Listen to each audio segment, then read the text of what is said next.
কোথায় আসবো? তুমি সিআরবির সামনে দাঁড়াও। আচ্ছা ঠিক আছে, আমি আসতেছি। সিআরবি কিন্তু আমার বাসায় যেতেই পড়ে, আপনি চাইলে আমি আপনাকে নামিয়ে দিতে পারি। ঠিক আছে।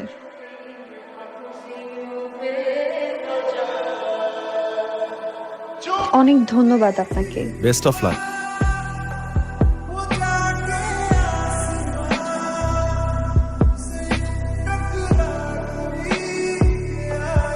এইসব পাগলামির মানে কি?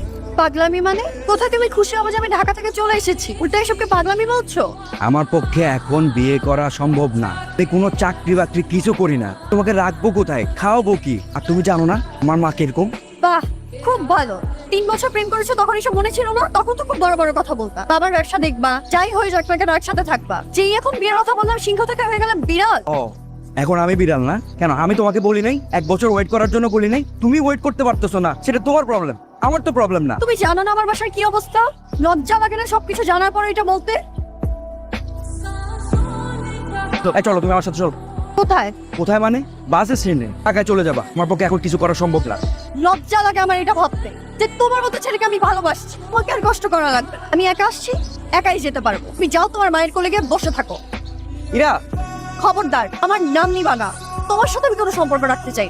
তুমি আমাকে আর কোনোদিনও ফোন দিবা না। শোনো না তুমি। কোনো সমস্যা? 3 বছরের রিলেশন আমাদের, তখন খুব বড় বড় কথা বলছো। এখন যেই বললাম বিয়ের কথা, উনি সিংহ থেকে হয়ে গেল বিড়াল। চিন্তা আমার জিত উঠছে। প্ল্যান কি?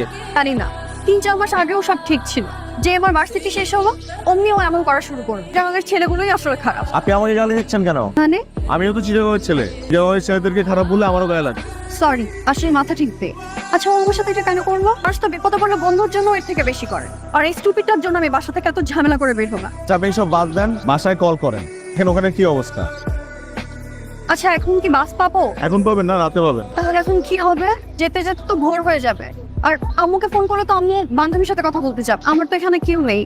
আপনি চাইলে আমি আপনাকে একটা হেল্প করতে পারি।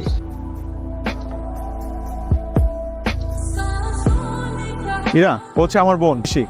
ভাইয়া আমাকে সবকিছুই বলেছে। তো একটা কাজ করেন না, আপনি আমাদের বাসায় চলেন, তারপরে চিন্তা ভাবনা করে আন্টিকে একটা কল দিন। এভাবে যাওয়া ঠিক হবে? আপনাদের বাসার সবাই কি ভাববে? আপনি কোনো টেনশন করেন না, আমি সব ম্যানেজ করব। আচ্ছা আম্মু, রাগ করে কোথায় চলে গেলি মা? ও আমি আমার একটা ফ্রেন্ডের বাসায় আসছি। চিটাগাং। চিটাগাং? ঐশী। আসসালামু আলাইকুম আন্টি, কেমন আছেন? এই তো মা আছি। তুমি কেমন আছো? দেখো তো মা, কি সব ঘটনা ঘটে গেল। আন্টি, যা হবার তো হয়ে গেছে, আর দেন না। সব থেকে ভালো হয়েছে কি ও আমাদের বাসায় চলে আসছে। ও ছেলেটা বাসায় গেলে কি হতো একবার চিন্তা করেন। মা, ওই সে তুমি ওকে একটু ভালো করে বোঝাও। চিটাগাং গেছে, এটা যদি ওর বাবা জানতে পারে, আমাকে ওকে দুজনকে মেরে ফেলবে। হ্যাঁ, তুমি আব্বুকে কেন বলবা চিটাগাং আসছি? তুমি কি পেটের মধ্যে কোনো কথা রাখতে পারো না? চুপ করবে এত। ওর জন্য আমার সারা জীবন কথা শুনতে হলো। আসলে হয়েছে কি, আমি ওকে যেতে দেইনি। এত রাতে একটা মেয়ে একা একা যাবে। আচ্ছা, বরং কাল সকালে আমি নিজে গিয়ে ওকে গাড়িতে তুলে দিয়ে আসবো। মা, কোনো টেনশন করো না। আব্বু আসার আগে আমি চলে আসবো। এখন রাখছি। সালাম আলাইকুম। Thank you. আসসালামু আলাইকুম। ওয়ালাইকুম আসসালাম। ভাইয়া আমাদের মধ্যে সবার বড়। ভাইয়া, আপনি কিন্তু বাকি দুজনের চেয়ে বেশি কিউট। কেন কিউট হবো না? আর ছোটকালে যেহেতু ভালো ভালো খাবার ছিল ওদের কাছে ছিল, আমি খেয়ে ফেলতাম, এই জন্য মাসালা কিউট হয়েছি। আপনাদের ফ্যামিলির সবাই অনেক ভালো। আচ্ছা, নয়ন ভাইয়া তোমাদের আপন ভাই হয়? প্রশ্নটা আমি আর অয়ন ভাইয়া সবসময় শুনি। এই ব্যাপারটা আমরা অনেক বের করার চেষ্টা করেছি। অনেক বছর আগে আমরা একটা পুরনো ছবি খুঁজে পেয়েছিলাম। আমাদের দাদার বাবা পুরো নয়ন ভাইয়ের মতো ছিল। গল্পে পুরো মজাটাই শেষ করে দিলি। মা, ও কাল ঢাকায় চলে যাচ্ছে। কেন মা, আর 2 দিন থেকে যাও? আন্টি, আমার বাসায় একটা ইম্পর্টেন্ট কাজ আছে। ও, তাইলে তো যেতেই হবে। তোর সাথে যাবা? ভাইয়া বাসে তুলে দিয়ে আসবে। তুই ঢাকা দিয়ে আর আমি তো পরশুদিন ঢাকা যাচ্ছি। 2 দিন পর তো আবার তুই আসবি। এটা একা একা যাবে? দিয়াই না।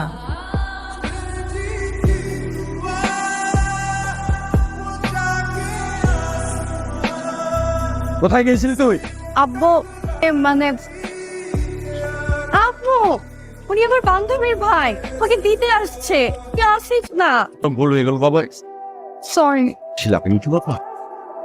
না, এসো ভিতরে এসো। আয় এদিকে আয়। হাই, কেমন আছেন? ভালো, আপনি? ভালো। আজকের ব্যাপারটার জন্য সরি। আপনি তো কিছু করেননি, আপনার বাবা করেছে। আপনার মন ভালো হয়েছে এখন? ছি আর কি। মন বেশি খারাপ থাকলে বলবেন, একদিন আড্ডা দেবো একসাথে। আমি এইটাই বলতে চাচ্ছিলাম, একদিন দুইজন মিলে কফি খাবো। গ্রেট, ঠিক আছে, তা ঘুমিয়ে পড়েন, রাত হয়েছে তো। ওকে। আচ্ছা, বললি না তাসিম ভাইয়ের সাথে কি হলো? আর বলিস না, 3 বছরের রিলেশন আমাদের, তখন খুব বড় বড় কথা, যেই বললাম বিয়ের কথা তেমনি সিংহ থেকে হয়ে গেল বিড়াল। আপনি ঢাকায় আসার পর অনেক চুপচাপ হয়ে গেছেন। ওকে যত ভোলার চেষ্টা করছি আরো বেশি মনে পড়ছে। 10-12 দিন হয়ে গেল একটা ফোনও নেই। হয়তো ভাবছে ওর লাইফ থেকে চলে গিয়েছি, ও বেঁচে গিয়েছে। শুধু শুধু ফোন করে আবার না বিপদে পড়ে যায়। একটা কথা বলি, আমাদের জীবনে যে মানুষগুলো আছে আমাদের উচিত তাদেরকে নিয়ে সুখে থাকা। আপনার ভাগ্যে যে আছে সে আপনার হবেই, আর আপনার ভাগ্যে যে নেই সে আপনার হয়েও চলে যাবে। আপনি ওই মেয়েটাকে বলতে পেরেছেন? মানুষ মৃত্যুর আগ পর্যন্ত কাউকে ভুলতে পারে না। সময়ের সাথে সাথে স্মৃতির উপর ধুলো পড়ে যায়, কিন্তু মুছে যায় না। আপনি খুব সুন্দর করে কথা বলেন, আমরা কিন্তু ফ্রেন্ড হতে পারি। তো আমরা তো এখন বন্ধু হয়ে গেলাম, এখনো কি আপনি আপনি করে বলতে হবে? না, তুমি বলাই বেটার। তো বাসার কি অবস্থা? আঙ্কেল কি এখনো ছেলে খোঁজাখুঁজি করছে? বাবা সেদিন বললো তোমার যাকে পছন্দ তার সাথেই বিয়ে দিন, কিন্তু এইসব উল্টাপাল্টা কাজ আর করা যাবে। তাহলে তো হলোই। কিন্তু কিভাবে বলবো? আমার যাকে পছন্দ সে তোমাকে ভালোই বাসে না। আচ্ছা, এই টপিক বাদ, আমার এখানে হাঁটতে কিন্তু ভালোই লাগছে। আপনার?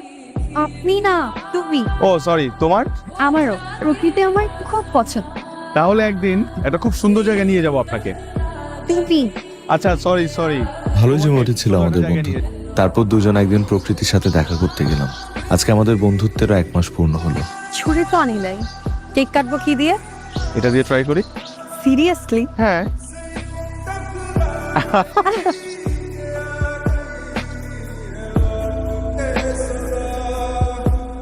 আজকে আমি অনেক হ্যাপি। থ্যাংক ইউ বন্ধু, এত সুন্দর একটা জায়গায় আমাকে নিয়ে আসার জন্য। ওয়েলকাম।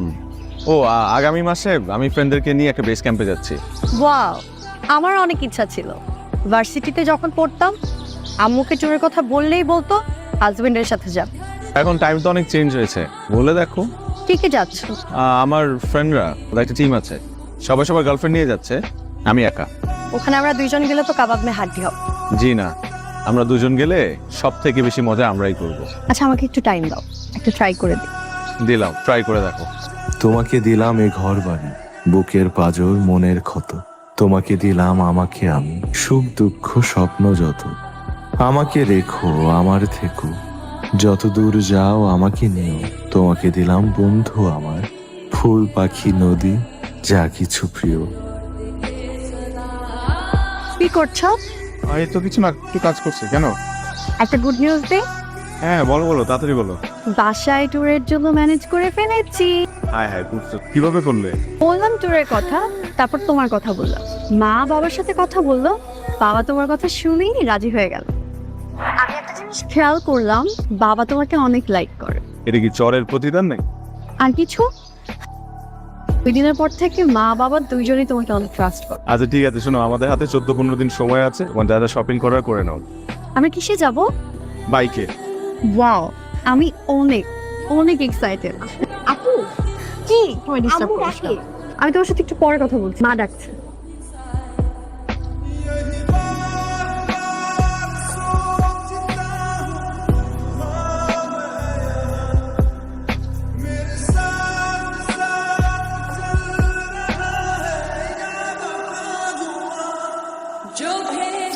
Thank you. তাঁবুতে তো আগে কখনো থাকা হয়নি না? না, প্রথম একটু এক্সাইটমেন্ট কাজ করবে, একটু ভয় কাজ করবে, এরপরে এটার প্রেমে পড়ে যাবে। তাই না? জানো, আমার না খুব ইচ্ছা বিয়ের পর বউকে নিয়ে একটা তাঁবুতে থাকবো, সারা রাত গল্প করে কাটিয়ে দেবো।